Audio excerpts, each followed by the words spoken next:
இடத்துலயும் வெள்ளணும்னு தான் போடுவோம். நீங்கள் என்ன இப்படிலாம் ஒரு கேள்வி கேட்குறீங்க? மாதிரி கேட்டுக்கிட்டு இருக்கீங்க. ராகுலே சொல்றாரு பாருங்க, 16 லட்சம் கோடி நீங்கள் தனியார் முதலாளிகளின் கடனை தள்ளுபடி பண்ணியிருக்கீங்க. 16 லட்சம் கோடி. ஆனால் டிராக்டர் வாங்குறதுக்கு உழவு எந்திரம் வாங்கினவனை கட்டி வச்சு அடிப்பீங்க, அவனை சப்தி பண்ணி தூக்கிட்டு போவீங்க, செயலில் தூக்கி போடுவீங்க. ஒரு விவசாயி கடன் வாங்கினான்னா அவனுக்கு என்ன பாடுபடுத்துவீங்க நீங்கள்?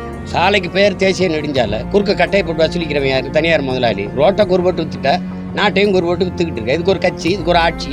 அப்போ நாங்கள்லாம் வரி கட்டுறதுக்கு மட்டும், எங்கள் நிலத்தின் வளத்தை சுரண்டுறதுக்கும் எங்கள் வரியை கட்டுறதுக்கு மட்டும்தான். நாங்கள் ஓட்டு கேட்க மட்டும் 8 முறை 9 முறை வர்றீங்கல்ல. பெரு வெள்ளத்தில் சிக்கி செத்தபோது ஒரு ஆறுதல் வார்த்தை சொல்ல வந்தீங்களா நீங்கள்லாம்? இடத்துலையும் வெள்ளணும்னு தான் போடுவோம். நீங்கள் என்ன இப்படிலாம் ஒரு கேள்வியை கேட்குறீங்க? மாதிரி கேட்டுக்கிட்டு இருக்கீங்க. எத்தனை இடத்துல வெல்லுவீங்க? என்ன சொல்லுவீங்க?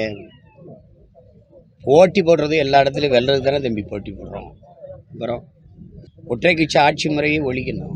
முதல்ல இந்தியாவுக்குன்னு ஒரு கட்சி எதுக்கு சொல்லுங்கள், ஒரு சொல்லுங்கள், ஒரு காரணம் சொல்லுங்கள். நான் இந்தியாவுக்கு இப்படி ஒரு கட்சி தேவைப்படுது, காரணம் சொல்லுங்கள். ஏதாவது ஒரு காரணம் இருக்கணும்ல. எதுக்கு இந்தியாவுக்குன்னு ஒரு கட்சி? நீங்கள் கூட்டாட்சி தத்துவத்தை ஏற்றுக்கொண்ட நாடு. மத்தியில் கூட்டாட்சி, மாநிலத்தில் தன்னாட்சிங்கிற முழக்கத்தை முன் வச்சோம். அது மத்தியில் கூட்டாட்சி, மாநிலத்தில் தன்னாட்சி மலரணும்னா ஒற்றை கட்சி ஆட்சி முறையை ஒழிக்கணும்.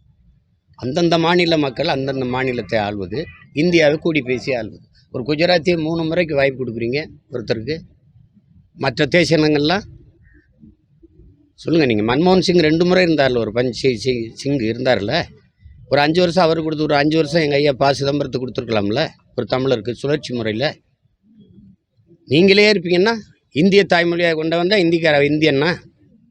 அப்போ நாங்கள்லாம் வரி கட்டுறதுக்கு மட்டும், எங்கள் நிலத்தின் வளத்தை சுரண்டுறதுக்கும் எங்கள் வரியை கட்டுறதுக்கு மட்டும்தான். நாங்கள் எங்களுக்கு உயிர் இருக்குது, உணர்வு இருக்குது, எங்களுக்குன்னு உரிமை இருக்குது. அதெல்லாம் ஒன்றும் கிடையாது உங்களுக்கு. அதை பற்றி எதை கவலைப்பட்டிருக்கீங்களா? ஓட்டு கேட்க மட்டும் 8 முறை 9 முறை வர்றீங்கல்ல. பெரு வெள்ளத்தில் சிக்கி செத்தபோது ஒரு ஆறுதல் வார்த்தை சொல்ல வந்தீங்களா நீங்கள்லாம்?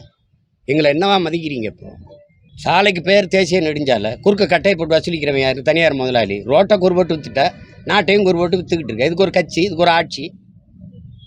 எல்லாம் தனியார் மயப்படுத்தி தனியார் வளர்வதை தான் தேசத்தின் வளர்ச்சியின் கட்டமைக்கிறத எப்படி நீங்கள் இருப்பீங்க? தனிப்பட்ட முதலாளிகளின் வளர்ச்சி, நாட்டுக்குடிகளின் வளர்ச்சி அப்படியே வரும். ராகுலே சொல்றாரு பாருங்க, 16 லட்சம் கோடி நீங்கள் தனியார் முதலாளிகளின் கடனை தள்ளுபடி பண்ணியிருக்கீங்க. 16 லட்சம் கோடி. ஆனால் டிராக்டர் வாங்குறதுக்கு உழவு எந்திரம் வாங்கினவனை கட்டி வச்சு அடிப்பீங்க, அவனை சப்தி பண்ணி தூக்கிட்டு போவீங்க, செயலில் தூக்கி போடுவீங்க.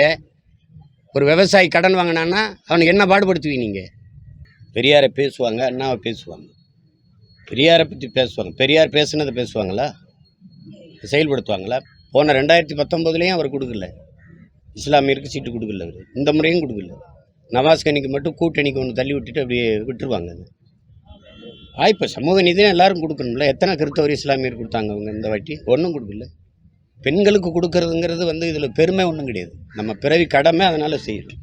ஆணும் பெண்ணும் சமம்ங்கிறது, ஆணுக்கு பெண் சமம் இல்லை, ஆணும் பெண்ணும் சமம் தான்.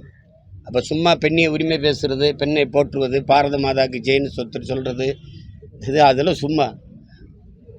அந்த காலத்திலேருந்து பெண்ணடிமை தீர் மட்டும் பேசும் திருநாட்டில் மண்ணடிமை தீர்ந்து வருதல் முயல் கொம்பேங்கிறான் புரட்சிப்பாவில்.